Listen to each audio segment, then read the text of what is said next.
You're listening to Mortgage Lending Mastery. Get the knowledge you need to advance your mortgage practice quickly and efficiently from Jen Du Plessis, America's Mortgage Mastery mentor with over 37 years of experience and over $1 billion in lifetime fundings. Jen has been mentoring loan officers and realtors for over 15 years and speaking on stages across the globe. So settle in and get ready as Jen and her guests share their experience, passion, and strategies to help you crack the top producer code to reach new heights in your business. And now, here's your host, Jen Du Plessis, Mortgage Mastery Mentor and head chick in charge of Kinetic Spark Consulting.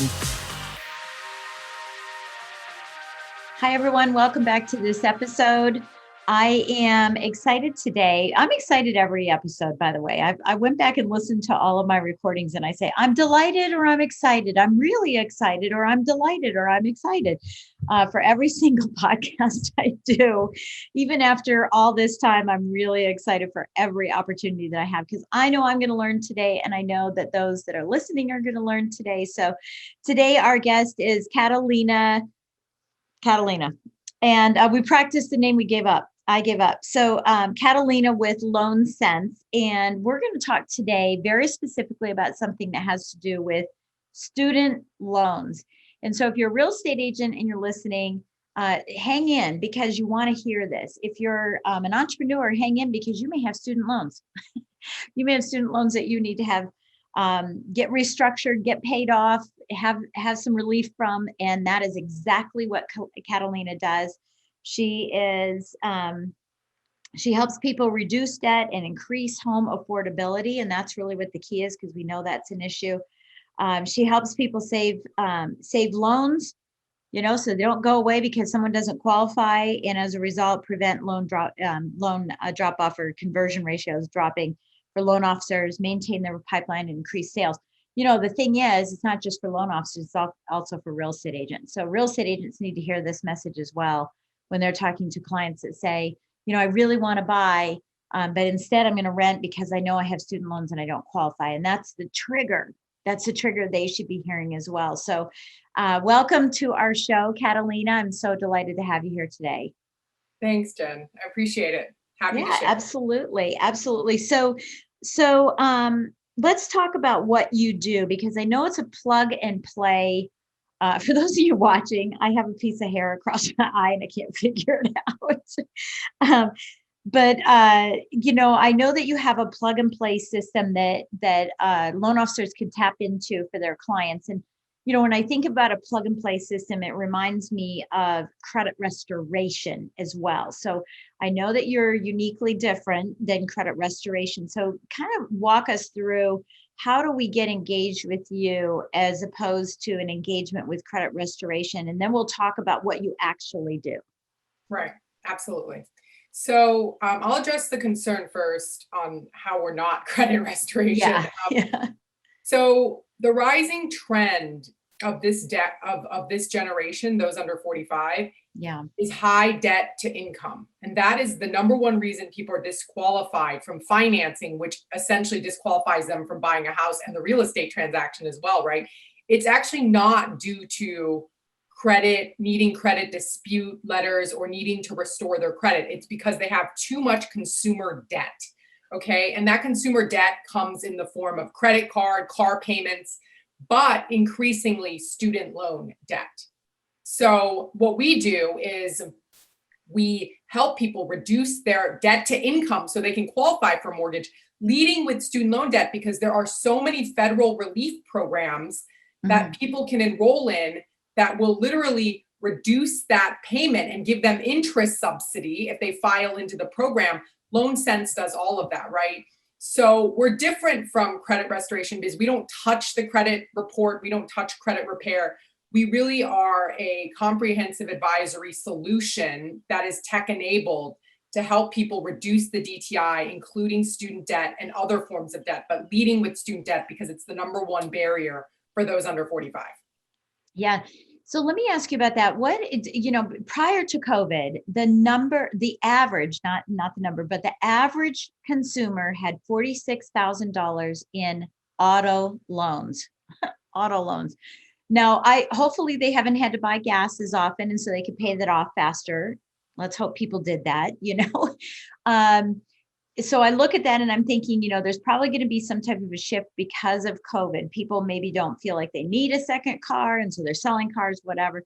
What's happening in the student loan and educational piece of this? Because universities, we're hearing it left and right. People, the enrollment in universities is starting to decline, or maybe it's just shifting into distance learning. But where do you see this for the future going? We already have a segment that needs some relief, but where do you see this for the future? Is this something that down the road is going to be a little more diminished, or do you see that it's going to continue to grow because people are working from home and now they say, I actually can go to school? What are your thoughts there? So anyways, I love that question. The largest segment of consumers with student debt aren't actually people that graduate with a degree. About 15 million Americans go to school, start school, and never get a degree. Yeah. So you can enroll for a semester, take 6 credits, get access to student loans, and use those funds for outside expenses. That's outside of tuition as well.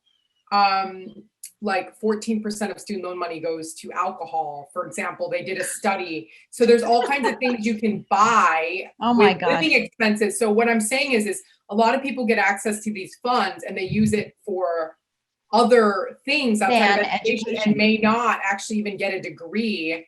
And I'm not saying anything wrong with that. I'm saying the system has made it so that everyone can access these funds, and it's inflating the amount of debt people are taking for an education, right? So the trend moving forward, obviously we're going to have a huge change in the way people think of education. I think there's going to be a huge proliferation of online education. Google recently released 6-month certificates for like project managers, UX designers. And Google is saying we're going to treat this 6-month certification like a college degree. Right. So I think, and it's $49 a month. So I think what's going to happen is tech companies and other companies are going to come out and say, hey, you could do this certificate program and we'll hire you for a decent wage job. So it's competing with the structure of 4-year degrees. And I think 4-year institutions are really going to have to rethink how they go about educating young Americans, right? Yeah, because nobody really cares where you graduated from anymore. It's what you can do, and we already know that. It's already, it used to be that way. It used to be, where did you graduate from and do you have the degree? And now it's what can you do? Because we have so many, we have the largest segment of the market being Gen Y, right? And they're giggers, right? They do gigs. They're not so interested in having a real job. They do gigs. So yeah, it'll be kind of interesting to see what happens, moving forward. So I want to talk about this. It was funny. I was on my own. I was like, where was I? I had a workshop last weekend, and we had Dave Stevens on, who's a dear friend of mine and was the former CEO of Mortgage Bankers Association. He does a lot of statistical stuff. He was with HUD. And one of the questions that was posed in the chat was about student loans. Do you see that we're going to have any relief with student loans with the new administration and all of that? Because we do have a tsunami of home ownership that's about ready to enter our marketplace in the mortgage and real estate space, and that being in the multi-dimension of ethnicity that's coming in, because there's going to be some additional home ownership relief that comes in for that segment. I mean, just generally it's going to come in, but it's going to provide a tsunami. And so everybody said, well, so this question was, well, that's great. Except that if they still have this crazy student loan, nobody's going to qualify. No one's going to be able to qualify. So it was just interesting they brought that in. And his response was, well, we probably won't see much happening. So that's a good thing for you because now you're a source, right? You're a resource for people. Thoughts? Yeah, let me address that. Yeah. First of all, as an entrepreneur, I don't wish for an existence of a problem to make my business exist. So I want to solve a problem to help people. If the problem's been solved, I'll move on to solve another. That's number one. So the myth that I need a persistent problem to exist as a business is false.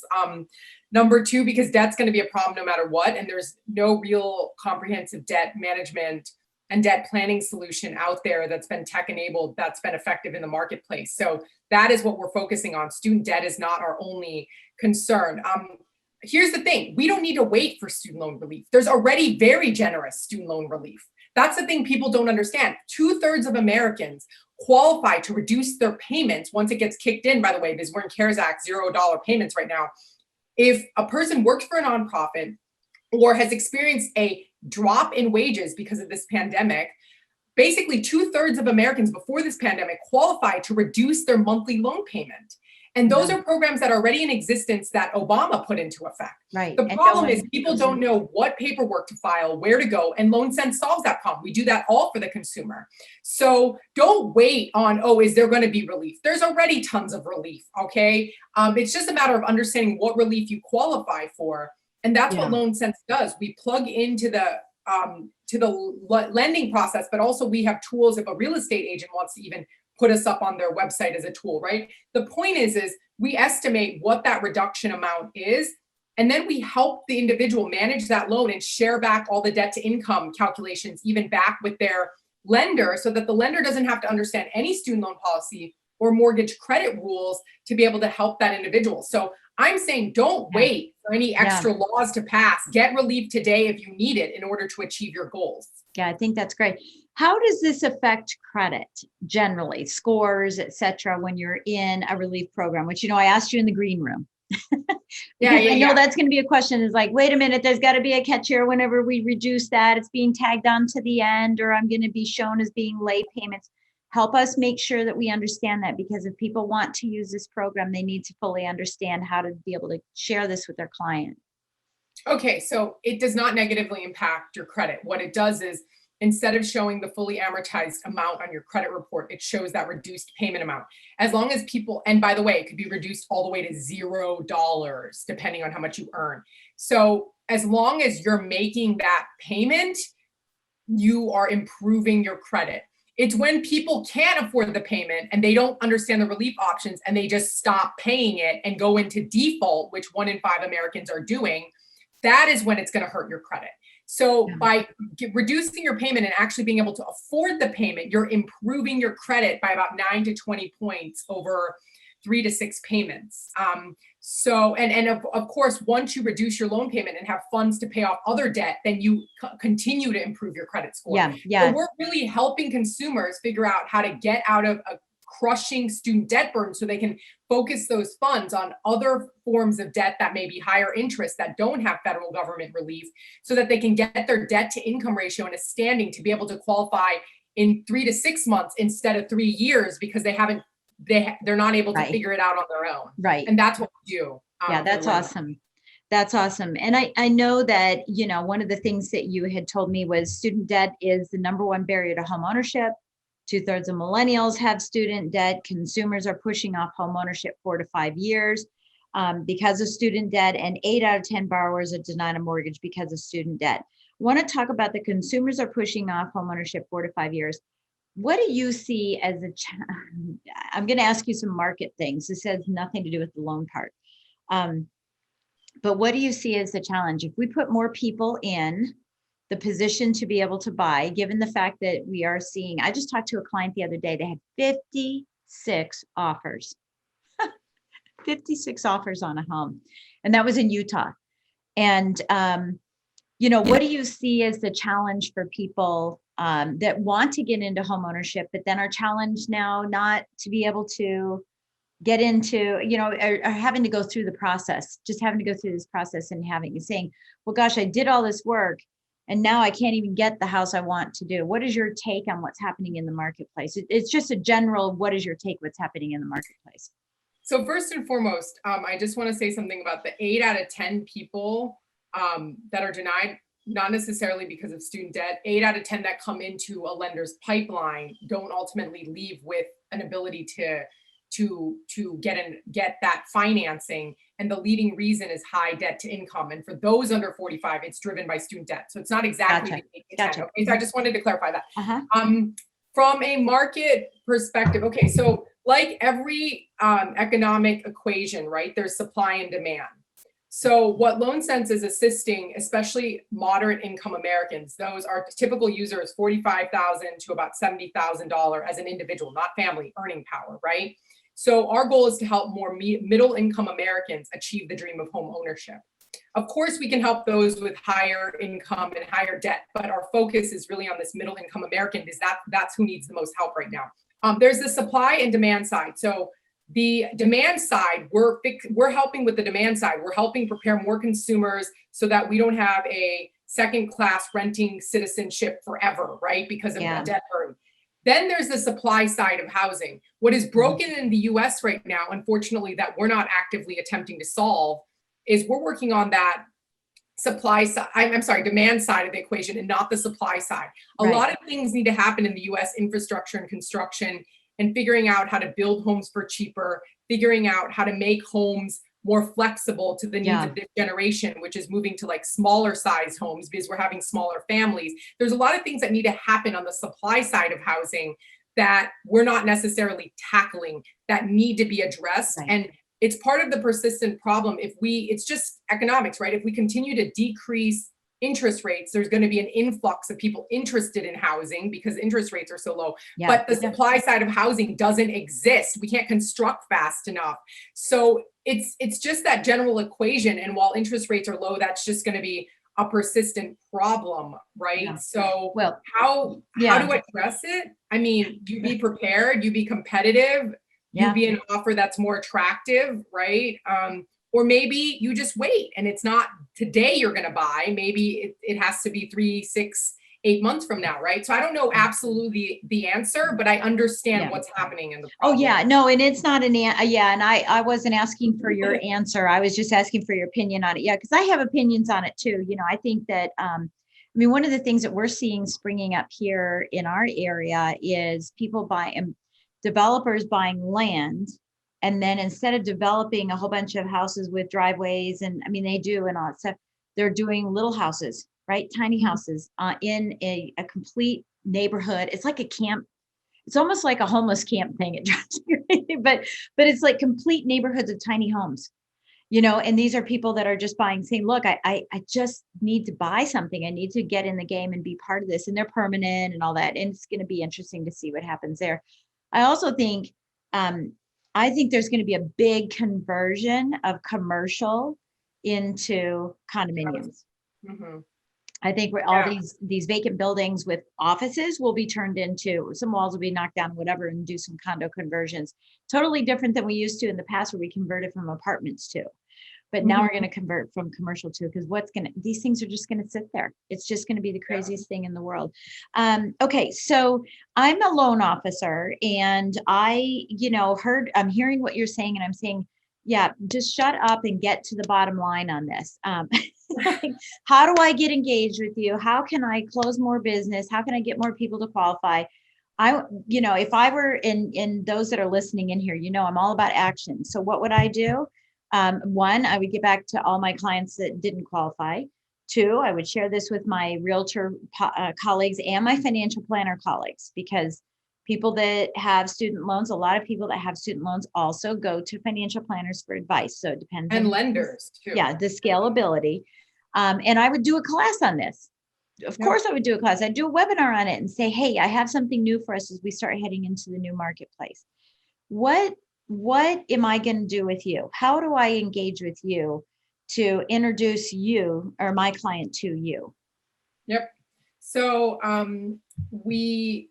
first of all, we have tons of materials so that lenders, realtors can share on social with their own clients, right? People that they've engaged but denied. If they have an email list, they can use our materials. That's one way. Another way is we also have recorded webinars that we're happy to share, as well as if you have a group of a certain size, we're happy to even do one live and answer questions. But basically, the live webinar, it also acts as a product demo, right? So those are 2 ways, get our materials, share them, invite a group of your network, right? That helps you, whatever that kind of power core group of people you rely on to close transactions, right? Invite them, your lender, your planners, your realtor colleagues, your lender colleagues, your brokerage, right? And invite us, come to a demo. We're happy to talk about the problem we solve, the tech-enabled solution, and basically we'll work with you, whether you want it to be just a direct referral, or whether you want our technology tools on your site and just tech enable the process, right? If you want us to hook into send information to your CRM, even there's like ways we can directly work together, or ways that we can just work on a referral basis. So I'd invite you to learn more. And Jen, I believe you have a special link to share that you'll get a special offer if you come through Jen's podcast. And do you have that by chance? I think it's bit.ly/ Oh yeah, we'll put it in the show notes. Yeah. Okay. We'll put it in the Cool. show notes, because yeah. Yeah. So I have no idea what it is.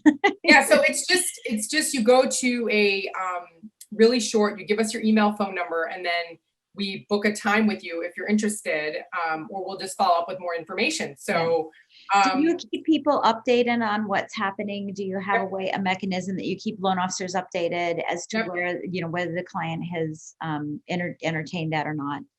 Yeah. Oh yeah. So first of all, two forms of updates. If you join, if you sign up at the bit.ly link, you will be on our email list, and we send out information weekly. Also, yes, we absolutely keep you updated by working with you. And as a referral source, we keep leads in your pipeline at all times. That means that you refer them to us for one reason, because they have student debt and they want to close now, but student debt is the main impediment. We can help them get that lower and manage their student debt in about 3 weeks' time. If other forms of debt, it takes longer. But basically what we do is we keep you updated. Like when the debt to income is reduced, like for the lender, for example, we keep them informed. We keep in communication with the lender. So if the consumer gets a session with our loan advisor, we'll even CC any communication to the loan officer if the consumer consents, right? So there's way that we basically keep the loan officer in the loop and help them understand the DTI and the impacts of the DTI once we work with our client.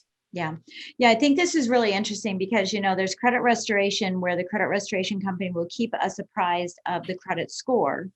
Mm-hmm. And what you're talking about here at LoanSense is keeping them apprised. I say like us, like I'm still doing this, apprised of the DTI, DTI, position that's in there. Okay. That sounds good.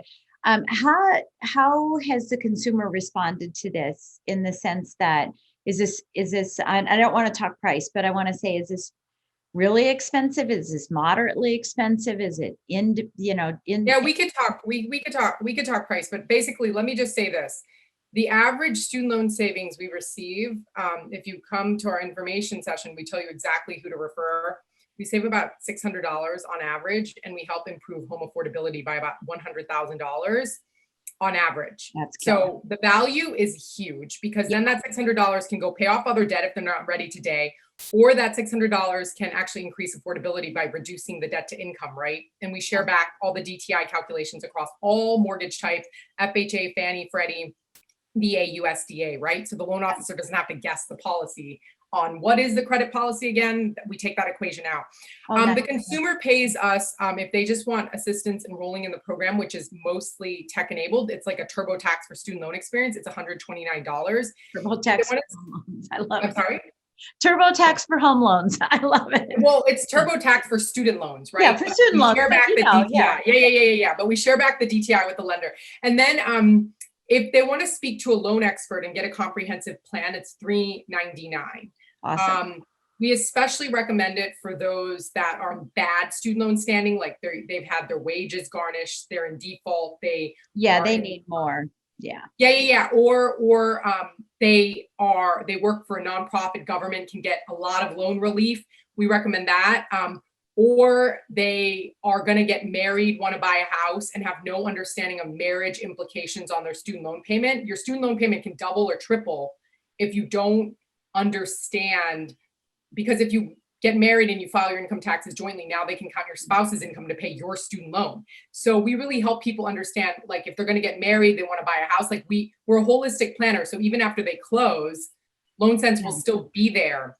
So if they get communication from their servicer, they don't understand, they can still connect with us, and we'll be supportive and help them with their goals and objectives along the lifetime of their student loan. Okay. So it's really a way for you to continue to provide that added support. And if you're a lender and you directly integrate with us and we serve them, we can also share back information on the consumer as long as they consent back with that lender. So if they can refinance, or they're a great candidate to refinance, take money out and pay down their student loan. Those are product offerings most lenders have never even thought about offering. Like, we can point out those candidates. So we have a huge data play with LoanSense and working with lenders so that we can assist more consumers achieve their goals as efficiently and as possible. So that's how I love that. When you say that 80% of people, or maybe I don't have my number right, but 80% of people were eligible for student debt relief prior to COVID, just generally are. Why wouldn't someone be eligible? Is it if they make too much money? Because, a lot of times, I'm here in the Washington, D.C. area. We have highly paid professionals who have high debt, like $200,000-$300,000 of student loans, and they make 300. So they still need relief. It's a scalable law. I just feel like it's a law of scales, and sometimes it bothers me that some people get relief because they make money less than a certain amount of money. When there's no income cap. There's no income cap. It's all about debt to income. So here's an example. If you want to talk about high earners, we helped a doctor get $280,000 of forgiveness plus $117 refund from the U.S. Treasury in overpayments. So they qualify based on the debt to income ratio, and they qualify also based on who their employer is, what their profession is. So it's not about the earning potential. Okay. The reason I talk about middle income Americans is because they're the people that a high student debt amount impacts their ability to afford the most. It's not because we can't serve higher earning people. It's just that it impacts their debt to income a little less for the most part because they earn more money, right? Yep. So just to clarify, it's not that higher earning people don't qualify and can't qualify. And to address this statistic, 2/3 of Americans qualify to reduce their payments. It's not that it's lower because of COVID. It's that COVID has put people on zero interest and $0 payments right now. So the impacts on their student loans isn't really felt right now because they're not making payments. Right. But it still affects the DTI, completely affects the DTI, because the DTI still counts that student loan, even if the consumer isn't paying. Yeah. Right. So we need to help change and get the payment changed, even if it's officially recorded at zero, so that we can lower the DTI so that people can close. Right. Just to clarify that. Right. Yeah. No, I totally get that. I certainly understand that piece of it. Thank you very much for clarifying that for me as well. So if someone wants to get in touch with you, what is going to be the best way? Now we have the affiliate link here, obviously, and that's probably the best way. And by the way, it's bit.ly/Jen Du Plessis. It's bit.ly/Jen Du Plessis. But we will have that link obviously in the notes for everybody. But what is the best way for someone to get involved in this? Is it just to go ahead and go through that affiliate link, and then that'll be the nice portal for you to get some little benefits and whatnot? And that's where they can get the demo if they want to have the demo, or should they be calling you directly and saying, hey, we want to do something in our branch, we want to do something in our brokerage firm? Yeah, so I recommend going through that link, because then we're giving 3 months of free use of our tools through that link. So that's the best possible way. If you have additional questions, of course, we always want to be available to answer that. And you can email us at sales@myloansense.com, which our partnership and sales team will automatically get back to you. Or you could just text or call us at 734-203-0101. That is our office number. But now, since we're out of office, it's linked to like our cell phones, right? But the point is you can even text it. You could text to schedule. You can email us, whatever format's best for you. But we recommend obviously going to the bit.ly link, because then we know that they're tracked to this offer, and we're pretty responsive through that format as well. So we won't forget you. Don't worry. Sounds good. What would you like to leave us with, if a loan officer and a real estate agent and some financial planner, entrepreneurs listening? What would you like to leave us with today in helping us grow our business. Yeah. So what I want to leave the lending, the home ownership journey audience, whether you're trying to buy a home, you're helping people transact, is I know oftentimes as people running your own businesses that we often think about, how much money we're making. Did I close this transaction? Did I not? But I always try to remember that behind every denial that a person receives is a human, and a human who is told no without understanding their options is a human that is hard. It's hard for them, and it actually can boost your business if you help give that human. They're a trash funnel in a lot of lenders' eyes and a lot of real estate eyes, like real estate brokerage eyes, right? Because it's about numbers, dollars and cents. But behind those numbers, dollars and cents and transactions are humans. And LoanSense can really help, even be on an adverse action letter that denies someone, be a resource of support and help link them back when they're ready. Because the reality is so few people will ever come back to you if you don't provide those additional resources. But if you do, and they remember that, and we're connected to you already, we can get them back. That can literally boost your business, and you're just treating them and humanizing the no, right? And so I just want to say, remember, behind every transaction is that human, and some humans need more help than others to figure out how to get back. And our goal is really to help every American, understand the steps to make home ownership possible. And we can't realize that truth if we're not giving people the supportive resources they need to get there. And so other than just saying no. Yeah. Yeah. Even I, as a CEO, even though I'm not meeting with people day in and day out like my loan counselors are, I try to listen in to these quality control calls because I want to remember who we represent and who we serve, right? And what we're trying to achieve for them. And so it's huge. So I want to thank you for your work. And I just want to leave you with that, because we just hear stories every day and it's heartbreaking. And we just want to be part of the solution for more Americans to achieve their dreams. And I appreciate that. And I think that the listeners in this podcast already know that. They know that equity income for them, right? We don't just poo-poo everybody away and say, sorry, we can't help you. Don't worry about it. I mean, that's how we level up and become a master. That's why it's called Mortgage Lending Mastery.